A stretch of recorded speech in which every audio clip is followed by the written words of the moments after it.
saya kira akan berpikir ini, apanya tim dari Kemendikbud. Mungkin sebagai informasi saja, Kemendikbud ini kan berproses ya. Sekarang ini kan banyak dominan bahkan dari dunia industri.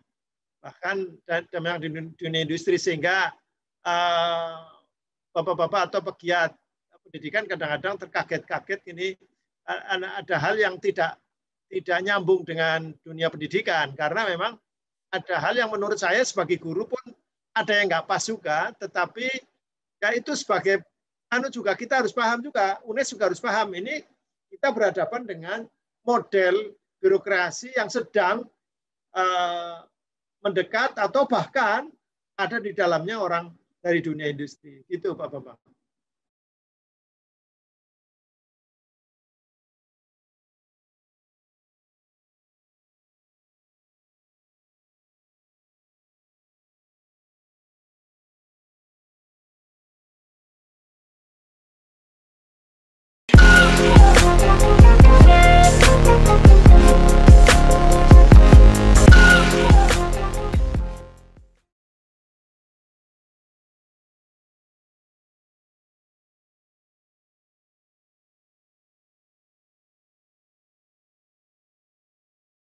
Assalamualaikum warahmatullahi wabarakatuh. Waalaikumsalam warahmatullahi wabarakatuh. Bersama saya Bambang Sadurno di channel Inspirasi untuk Bangsa. Mudah-mudahan kita bisa berdiskusi di channel ini secara jernih, berimbang, dan arif. Kami sedang mempersiapkan beberapa video untuk ikut Mangayu Bagio Dies Natalis Universitas Negeri Semarang yang ke-56. Sekarang saya sudah bersama dengan salah seorang alumnus Universitas Negeri Semarang, mungkin pada waktu kuliah masih namanya IKIP Semarang, yaitu Bapak Dr. Haji Abdul Fikri Fakih. Sekarang jabatannya adalah Wakil Ketua Komisi 10 DPR RI yang antara lain membidangi pendidikan. Apa kabar Pak Fikri? Alhamdulillah, Bapak sehat ya. Ya.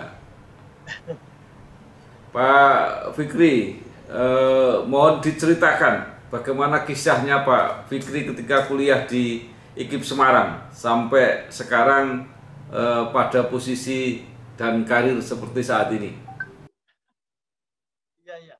Saya masuk IKIP ya. Saya bukan UNES ya, masih IKIP Negeri Semarang tahun 92. Jadi namanya Perintis 4. Ada Perintis 1, 2, 3. Perintis 1 itu ada 10 perguruan tinggi negeri di Indonesia. Kemudian Perintis 2 yang tanpa tes. Kemudian Perintis 3 ada UNSUD, ada UNS, dan lain-lain. Kemudian IKIP itu Perintis 4. Saya itu mestinya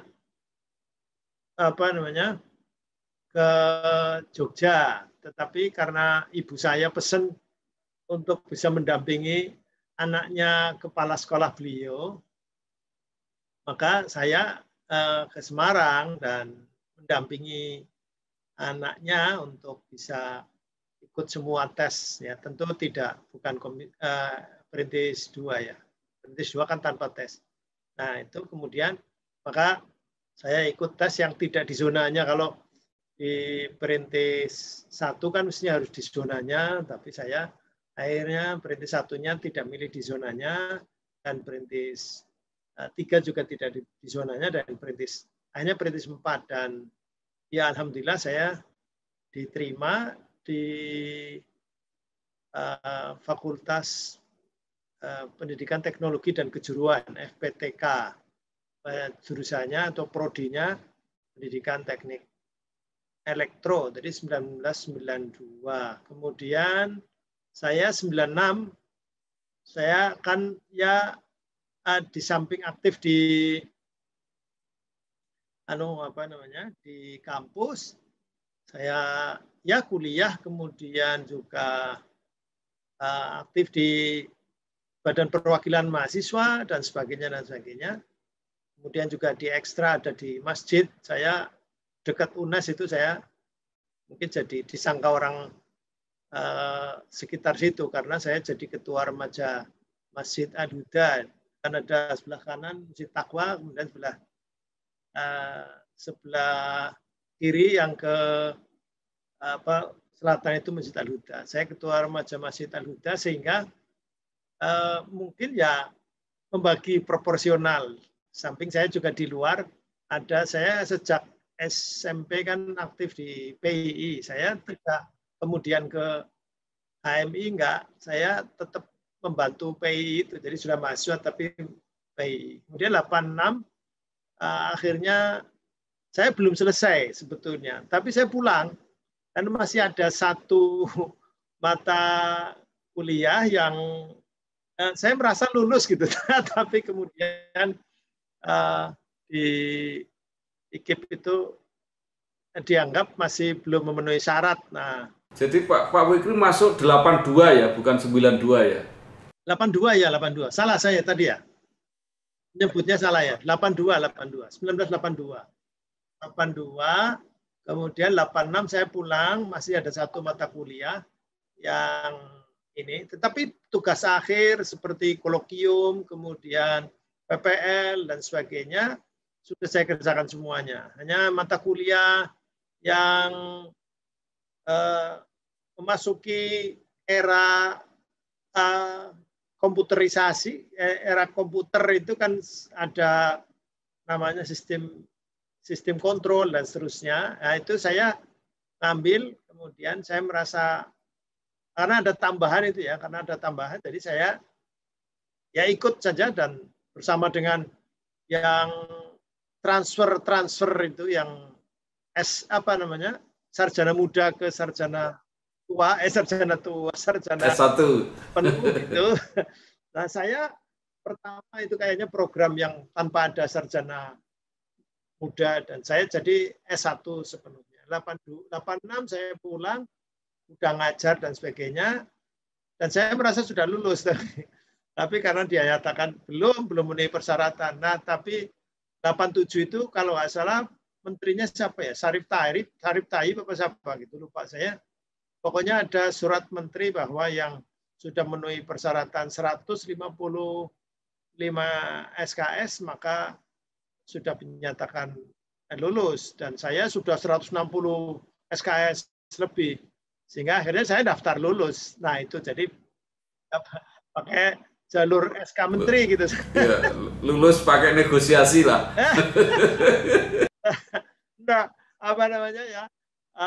Ya daftar sebagaimana yang lain juga yang lain juga lulus karena sudah memenuhi persyaratan, sudah lebih. Cuman memang bukan jalur yang waktu itu ada beberapa jalur, saya jalur cepat, pokoknya yang hanya lulus dan tugas akhir sudah selesai ya sudah. Terus 86 sampai 87 saya ngajar di semua tempat di Kabupaten Tegal. Saya pulang karena panggilan ibu saya diminta untuk pulang. Kemudian 87 saya kan lulus, kan ketahuan ijazahnya. Nah, karena ketahuan ijazahnya, sebelumnya saya ngajar apa saja karena saya pernah kursus bahasa Inggris.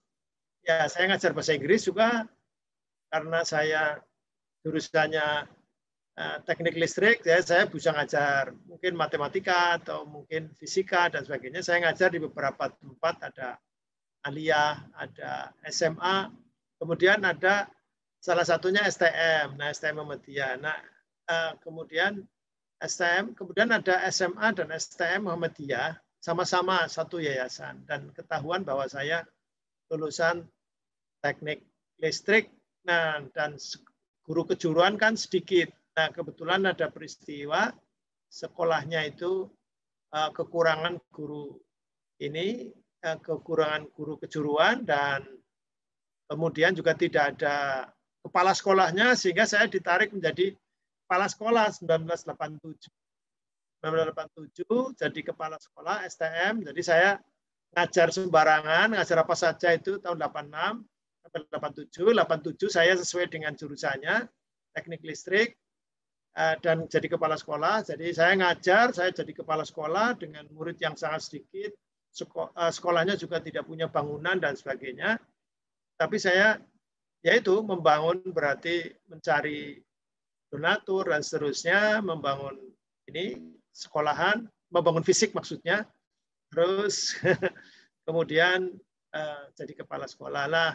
89 ada rekrutmen PNS dan saya oleh yayasan diminta untuk daftar CPNS dan 89 diterima. Saya sebetulnya tidak terlalu berminat karena jurusan listrik itu saya kebetulan juga waktu PPL itu kan saya tugas akhir di PLN distribusi Semarang 20 kafe. Kemudian waktu PPL di Geger Kalong Hilir di mana itu Bandung, Pusdiklat Telkom dan ada deal juga kalau lulus ke sini bisa gitu, ngajar juga gitu. Nah, nanti bahkan bisa ada tambahan kuliah di ITB secara teknik lebih dalam lagi begitu. Nah, itu saya tertarik begitu, tetapi oleh yayasan diminta untuk daftar, ya saya didaftarkan gitu. Terus pada hari H testing, saya lagi ngajar, disusuli gitu. Sehingga saya lupa bawa kartu tes. Akhirnya ya saya datang, tapi kemudian karena nggak bawa kartu tes, saya bilang, ya udahlah saya pulang aja. Tapi disusuli lagi oleh panitia. Bisa Pak pakai kopian yang ada di sini gitu. Kopian yang ada di situ, akhirnya ya sudah tes. Dan waktu pengumuman saya agak mudah mencarinya karena kan mencari di Dinas Pendidikan Kota Tegal itu kerumunan begitu rupa banyak. Saya cukup dari bawah karena nomornya paling bawah. Paling bawah dan yang berapa kali tes tidak lulus ternyata saya lulus. Begitu ini ya memang saya mungkin tidak terlalu serius di mata uji ya, tetapi saya kadang-kadang juga deg-degan, malu juga ini saya kepala sekolah kalau nggak diterima gimana. Sehingga beberapa hari itu saya cari buku, ya saya buka-buka mempersiapkan lah begitu kira-kira. Meskipun grogi juga waktu tes karena ada yang bawa buku-bukunya itu dibawa semuanya itu kan zaman itu ada. Nah itu singkat cerita 89 saya diangkat jadi PNS, jadi masih jadi kepala sekolah. Kemudian 93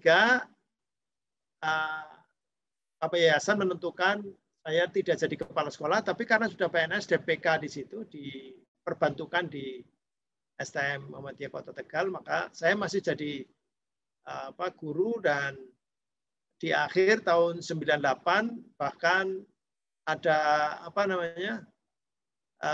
kompetisi ya namanya, biasanya pertahunan kan ada per berapa tahun saya nggak tahu, ada kompetisi guru teladan dan saya diajukan dan pertama kali swasta meskipun PNS ya swasta masuk jadi dapat predikat guru teladan meskipun bukan juara 1 tapi juara 3.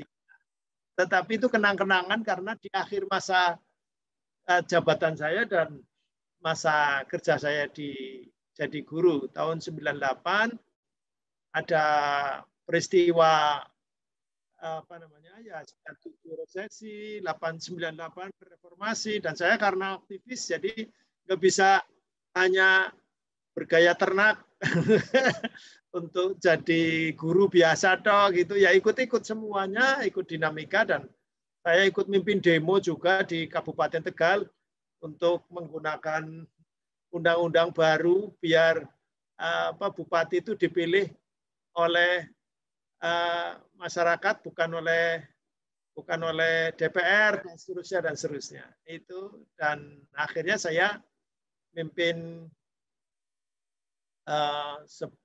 sebuah partai namanya Partai Keadilan, kemudian 99 ada 99 ada pemilu dan kan PNS masih boleh itu. PNS masih boleh, Golkar tuh hampir semua pengurus PNS tuh. PNS. Nah, keluar PP nomor 5 dan 12 tahun 99 tentang PNS yang menjadi anggota partai politik. Nah, itu diberi waktu masa tunggu 1 tahun untuk memilih apakah mau jadi PNS terus atau mungkin mau jadi politisi begitu. Dan Pak Fikri, mohon maaf, karena ini waktunya singkat, maka kan ceritanya Pak Fikri kemudian jadi anggota selain memimpin PKS Kabupaten, kemudian jadi anggota DPRD Kabupaten Tegal, kemudian jadi anggota DPRD Provinsi Jawa Tengah, jadi ketua PKS Jawa Tengah, kemudian jadi anggota DPR RI sekarang ini, dan menjadi ketua Korwil ya kalau nggak salah itu ya, se-Jawa itu ya. Bidang pembinaan wilayah. Ya, se-Jawa Pak. Ya. Jatijaya. Jatijaya. Jawa Timur, Jawa Tengah, DIY. DIY ya. Kemudian sekarang menjadi wakil ketua Komisi 10 yang membidangi pendidikan. Mendikbud, Kemenparekraf, Kemenpora dan Perpusnas. Ya, sekarang pertanyaannya yang paling pokok itu kan UNES itu ingin seperti yang lain kan menjadi PTN BH. Ya. Nah, kalau menurut Pak Fikri apa yang harus dilakukan? Nah, badan hukum itu kan sesungguhnya bukan privilege ya Pak. Jadi badan hukum itu sesungguhnya ukurannya kemandirian.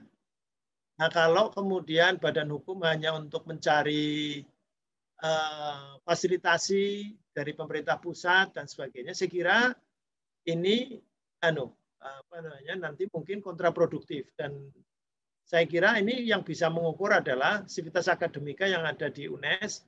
Kalau UNES bisa melakukan hal-hal yang bisa meringankan, karena kalau nanti tidak bisa meringankan mahasiswa, artinya UKT-nya nanti tinggi. Kalau UNES mestinya punya potensi yang besar ketika ini link and match ini sudah dibangun dengan dunia usaha dan dunia industri. Satu misalnya nanti andaikan guru itu nanti lulus itu misalnya masuk ke sekolah menengah kejuruan. Sekolah menengah kejuruan itu ada programnya COE, Central of Excellence.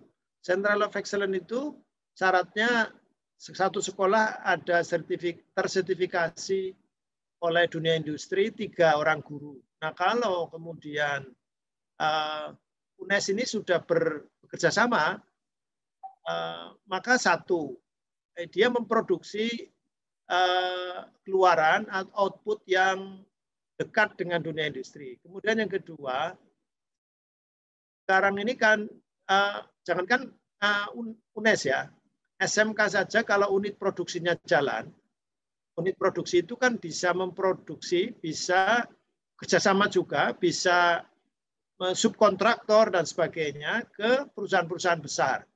Nah, ketika dia bisa memproduk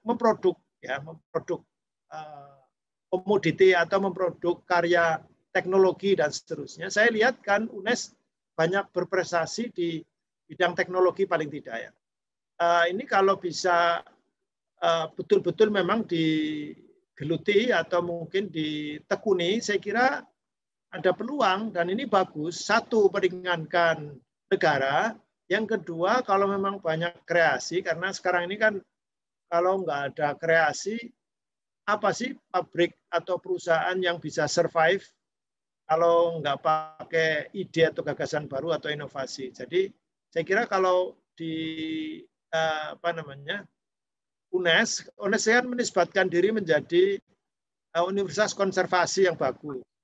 Nah, konservasi kalau hanya itu saja, maka saya kira nggak cukup untuk menjadi PTNBH, Pak Bambang. Jadi harus ada ditambah dengan inovasi. Kalau bahasa sekarang, not only perspiration, tidak hanya keringat ya, wet, tidak hanya keringat artinya aktif semuanya ini enggak, tetapi inspiration, but inspiration. Sekarang itu perlu banyak inspirasi. Makanya kalau inovasi banyak di ini. Saya melihat ada inovasi-inovasi tidak terlalu berkembang di misalnya di UNES itu. Sayang itu. Jadi saya lihat sudah di BBC itu misalnya prototipe city car. BBC ya, London. Itu ternyata karya anak UNES, ini luar biasa. Nah, kalau ini kemudian dijaga, kemudian komunikasi dan kemudian kerjasama dengan dunia industri, dan sudah banyak kok yang nawari, cuman memang mungkin ini yang kalau itu dikejar, saya kira sudah bukan lagi angan-angan kalau nanti UNES bekerja sama dengan dunia industri yang mana nanti bisa memproduksi itu tadi yang khas-khas inovasi dari mahasiswa atau dosen juga. Dosen kalau masih muda itu kan daya inovasinya tinggi. Saya kira itu Pak Bambang. Jadi saya melihat potensinya besar. Hanya mungkin perlu diukur karena kalau nanti motivasinya hanya kepengen, karena PTNBH kan ada juga fasilitas-fasilitas tertentu yang disediakan oleh Kemendikbud ya. Tapi kalau hanya itu nanti tidak sustainable. Menurut saya satu konservasi dan kemudian ditambah saya usul kalau bisa inovasi. Nah, Pak Fikri kan yang berada di DPR RI ya artinya mengamati seluruh Indonesia. Kan yang pengen jadi PTNBH itu bukan hanya UNES, tapi hampir semua kan pengen semua. Ternyata untuk masuk ke situ yang kemarin berhasil masuk kan baru UNS yang berhasil masuk. Nah itu kira-kira persaingannya seperti apa? Apakah pemerintah memungkinkan kalau sekaligus 5 atau 10 PTNBH juga diizinkan atau harus satu persatu? Kalau bahasanya Pak Bambang itu komunikasi ya Pak Bambang ya. bahasanya Pak Bambang itu komunikasi. Asal profil, asal apa potensi itu terekam betul semua oleh Kemendikbud dan penentu kebijakan. Saya kira tidak menutup kemungkinan meskipun banyak yang itu tadi saya lihat banyak motivasinya itu kenapa PTNBH supaya banyak mendapatkan fasilitasi yang dari Kemendikbud. Tapi kalau potensi dari UNES ini semua terekspos, terkomunikasikan dengan baik, detail, dan bahkan semua prodi tidak hanya mungkin saya kan mungkin karena sudah tidak jadi orang UNES, sudah jadi orang luar, mungkin hanya yang terkenang itu misalnya prototipe city car misalnya. Padahal mungkin ada lagi banyak dan itu mungkin terkomunikasikan. Saya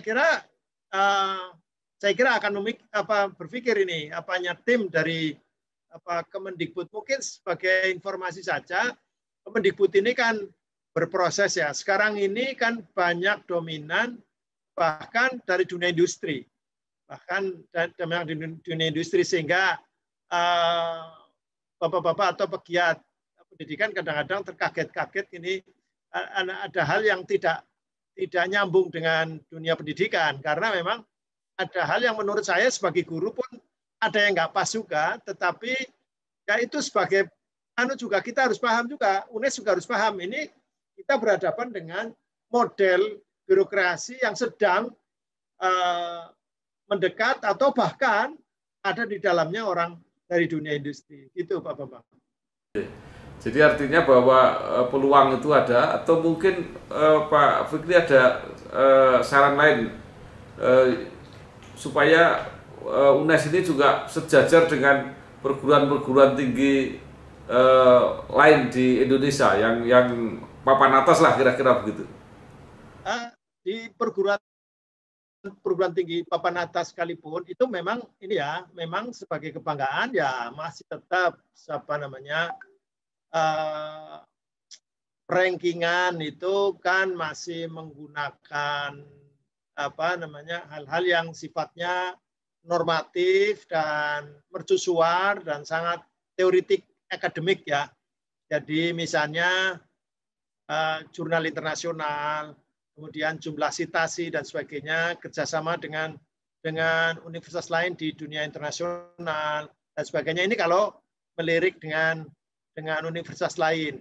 Nah, tapi kemudian ketika Kemendikbud ini dimasuki oleh orang dunia industri, maka bergeser tidak hanya dengan universitas-universitas internasional, tetapi dengan dunia industri.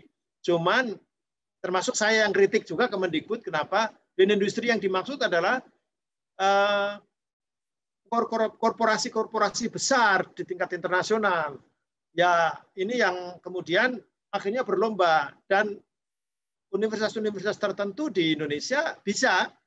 Nah, saya kira kenapa tidak, UNES juga bisa, ini sebagai gambaran. Tetapi ini juga kan kritik begini ya, apa gunanya mengejar ketertinggalan? Pendidikan kita kan selalu mengejar ketertinggalan dan tertinggal terus gitu. Nah, kalau tertinggal terus, sekarang ini ada jadi ini rankingan menuju ke world class university dan sebagainya, itu ternyata bukan point with no return, bukan sesuatu yang tidak bisa kembali. Ternyata sekarang ini apa gunanya kita mendapatkan ranking yang rankingnya juga masih 500-an, masih 600-an ke atas. Ini kan masih memalukan daripada, ya sudah sama-sama masih malu. Kenapa kita tidak memberikan manfaat sebesar-besarnya buat negeri kita? Nah, sehingga akhirnya sekarang ini real, sekarang universitas-universitas besar sekalipun sudah memilih misalnya kerjasama dengan Pemda, kemudian ke UMKM, jadi ke UMKM, dan bahkan ini real kan kita bisa banyak berbuat, bahkan mungkin UNES bisa tidak hanya teknologi, bahkan sosial segala macam juga bisa, dan bahkan kalau UNES ini kan memproduksi sebagian besar sekarang masih guru. Nah, guru ini kan isu yang terus tidak pernah berhenti, Pak Bambang. Artinya guru honorer apa segala macam, bahkan di daerah-daerah yang pinggiran, ini kenapa enggak kemudian bikin komitmen, bikin skema, kemudian kerjasama, bahkan kerjasama dengan Kemendikbud, misalnya UNES bekerjasama dengan Kemendikbud untuk mengatasi di daerah tertinggal misalnya. Nanti berarti komitmen dengan anak-anak yang siap, mahasiswa yang siap untuk ke sana dengan tanpa bekal, tanpa apa segala macam, tapi kemudian mereka bisa berprestasi sana. Satu, bagi anaknya, bagi mahasiswa yang bisa ke sana, saya kira ini pengalaman luar biasa. Kemudian yang kedua, saya kira ini sangat mengangkat UNES. Kemudian yang lain adalah bukan dunia pendidikan, tetapi desa, pemerintahan desa. Pemerintahan desa ini kan sekarang anggarannya lumayan. ADD itu di atas 1 miliar. Di atas 1 miliar itu kalau di tangan orang yang tahu manajerial bagus, punya skill manajerial bagus, ini bisa sesuatu gitu, bisa memproduk, bisa menghasilkan sesuatu. Tetapi faktanya masih belum, masih 1-2 saja. Nah, ini kalau disentuh dengan anak-anak yang punya inovasi yang bagus, kemudian dibantu, kesulitan mereka itu mengadministrasikan.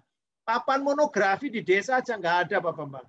Nah, kemudian bagaimana nanti kalau ini sebentar lagi bisa saja kepala desa banyak kena BPK, kena ini, dan sudah mulai kan banyak. Nah, ini kalau UNES bisa juga ke UMKM, kemudian ke desa, saya kira ini prestasi. Sudah ada beberapa yang dilirik oleh perguruan tinggi, baik negeri maupun swasta. Ini dan kayaknya Kemendikbud akan mikir kerjasama bisa dengan dunia industri, tetapi bisa dengan UMKM, dan bisa dengan desa. Sudah mulai saya kira. Begitu Pak Bambang. Ya, baik. Terima kasih sekali Pak Fikri. Sayang waktunya terbatas. Nanti lain kali kita diskusi lagi. Iya, ceritanya kalau dengan Pak Bambang pengennya panjang sekali.